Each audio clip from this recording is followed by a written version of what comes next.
In practice, the view is more important. In practice, the view is like a compass. It guides us. So it's very natural to understand it theoretically before we can actualize, experience it. Right? If you don't even understand it theoretically, then forget about experiencing. Right? If you don't have a compass in the middle of the ocean, then you're completely lost. Now, pushing this analogy a little more. In the beginning of the practice, it's like, still at the loading dock on your boat. You can still see the shore behind you. You don't have a compass, it's okay. You kind of see the shoreline, just figure out where you're going.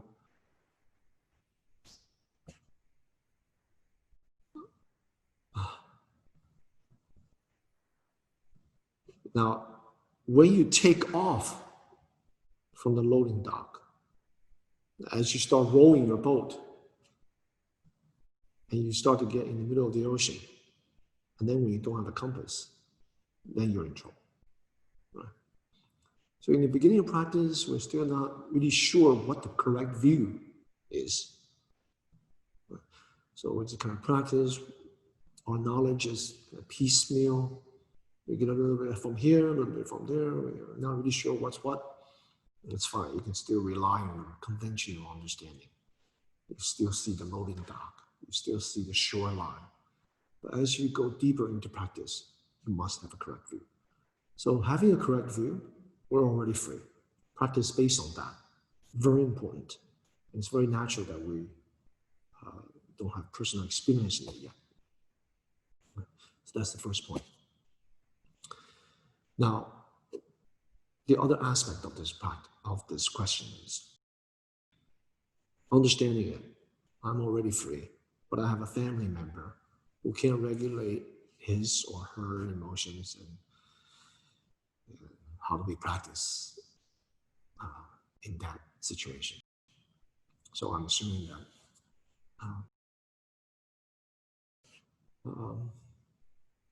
now practice twofold. Right? I said it's about relationship, and it's about new beginnings. You don't drag old luggage into the present. It's not to say you have no memory.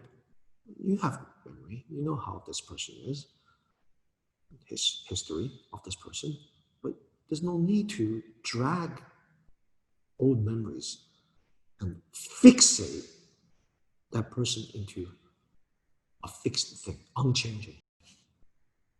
So, new beginning, new beginning. And about this relationship, in practice, we have to relate to ourselves. We always have to relate to ourselves. Have a good foundation.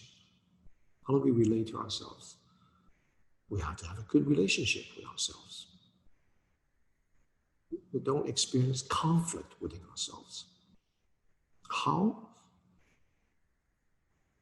We use the teachings. For example, when we discover we are affected by those around us, family member or friends, even teachers, colleagues, parents, so we have to use the method right away. We can't rely on our habit tendencies and vexations. Vexation is already here. We wish this moment to be other than what it is. We have to use the method. Usually, when we have vexations, what I do is I shut up. I be quiet. Because if I have vexations, whatever come out of my mouth, maybe not so good. Whatever my body language, maybe not so good. So be quiet. And then look within. And then regulate. How? Relax the body. Relax the body. Relax. and then ground myself. I don't ground myself into the past or in the future. Begin with the present. Right now, I'm present to what is happening inside me. So relax, I ground myself, and then once vexations, usually when you do that, the vexation will disperse, unless there is residual grasping, which is a form of greed, grasping, holding on to it. Usually when we discover vexations, at least practitioners, which is always aware what's happening, exposing, expose the vexations disperse. They don't linger on too long, but it may take time practicing this. But if they linger on, that means there's lingering vexations, there's lingering unresolved issues causing you to hold on to it. So it's better time to just remove yourself in that context. Now, if it's under control, you're not so vexed, then engage. So relax, ground, engage. So you just relate it to the person. Why? Practice is about relationships. Right? Relationship with ourselves, also relationship with the world, like I said, with people around you. So when we're not so vexed here, and conversely, we'll be able to see more out there.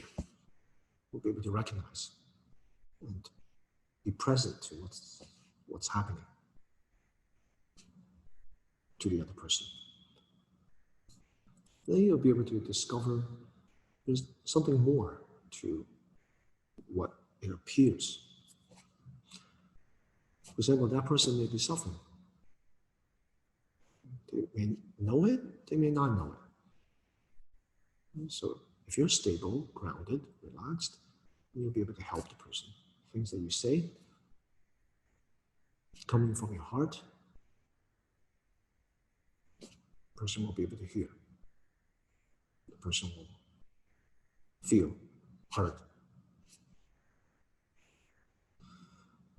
Sometimes the person may not.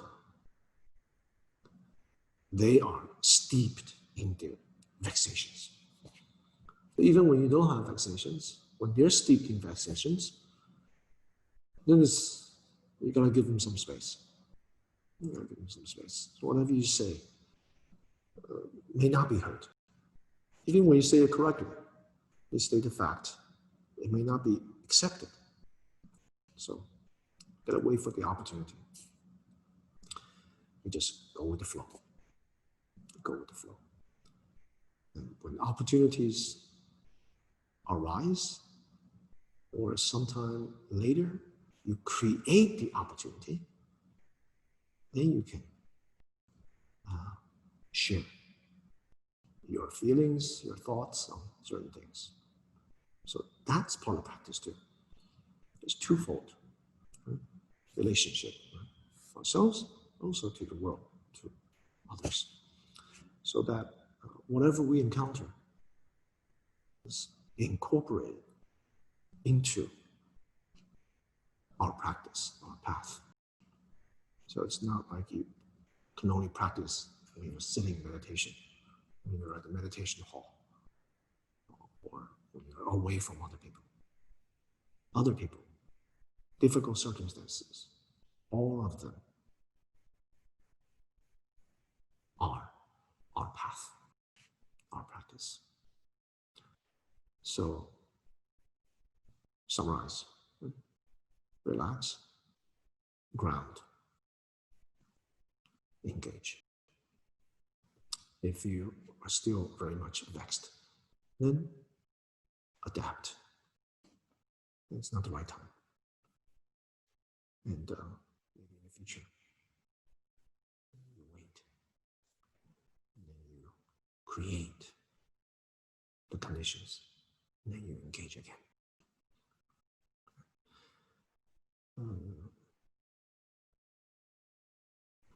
the thing about relating to other people is it's not about what you say. It's not about what you say. Is how you're able to touch people. How you're able to touch people heart. And you're only going to be able to do that if you are congruent and you are present. And the person feels heard and seen. And sometimes, so that's the kind of like the best condition that we can do. Otherwise, you may have all the facts straight, but it's not so helpful. So it's not about right or wrong. It's about what is helpful. What is helpful. So remember that. Very seldom it's about right or wrong. People don't change because it's right or wrong. They don't do that. They feel heard. They feel touched. And they feel you're there to help. So, that's that itself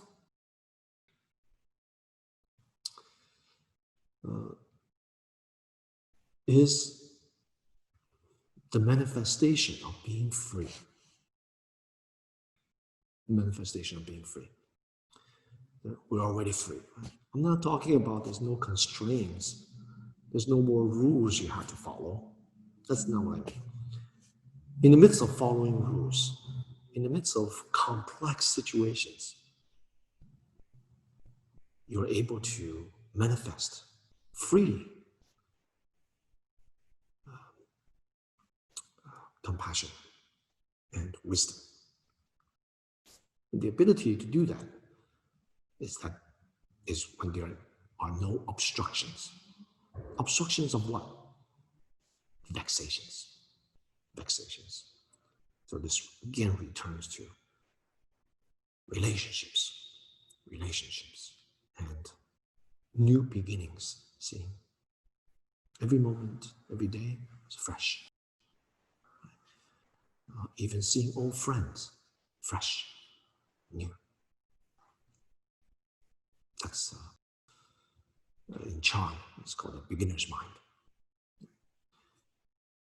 And that way of relating to the world, to yourself, is the freedom that I'm talking about. The opposite of that is being rigid, fixed, unchanging, stubborn, grasping. That's not free. Not present to other people. Not only do we fix ourselves, we fix other people into things. Fixed. So that's not free. So it doesn't have anything to do with kind of social norms, right?